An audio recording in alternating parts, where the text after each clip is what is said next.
آج کی 7 باتیں۔ آج کی پہلی بات، ایک دانا شخص سے پوچھا گیا، کیا وجہ ہے کہ بوڑھا شخص جوان سے زیادہ دنیا کا حریص ہوتا ہے؟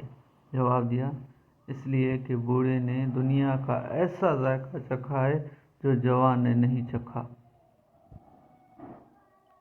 آج کی دوسری بات، حضرت حسن بصری رحمۃ اللہ علیہ نے فرمایا، اگر تم موت اور اس کی آمد کو دیکھ لو تو امید اور اس کے دھوکے کو بھول جاؤ۔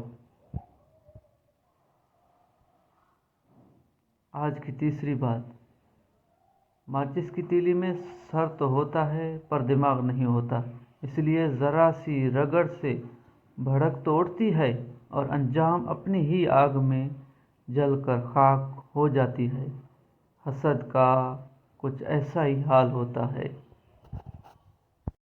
آج کی تیسری بات، مینڈک کو چاہے سونے کی بنی کرسی پر ہی بٹھا دیے، وہ چھلانگ لگا کر واپس دلدل میں ہی جانا پسند کرتا ہے۔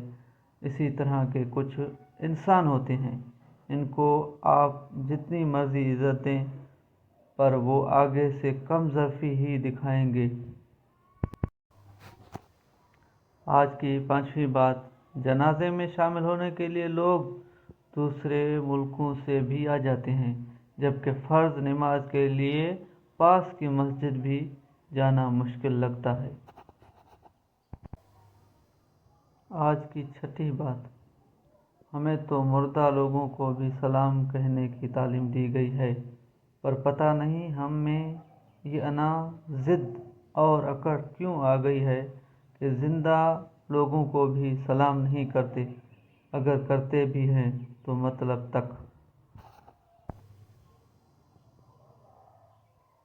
آج کی ساتویں اور آخری بات، کسی بھی زبان کو سیکھنے کے لیے 6 ماہ کافی ہوتے ہیں، لیکن اس کے صحیح استعمال کے لیے 60 سال بھی کم ہوتے ہیں۔ اگر آپ کو میری کوئی ایک بات بھی پسند آئی ہو تو اس پر ضرور عمل کریں، کیونکہ زندگی صرف اچھی باتیں پڑھنے سے نہیں بدلتی بلکہ ان پر عمل کرنے سے بدلتی ہے۔ ویڈیو پسند آئے تو لائک، کامنٹس اینڈ شیئر ضرور کیجیے گا اور سبسکرائب کرنا نہ بھولے گا۔ آپ کا شکریہ۔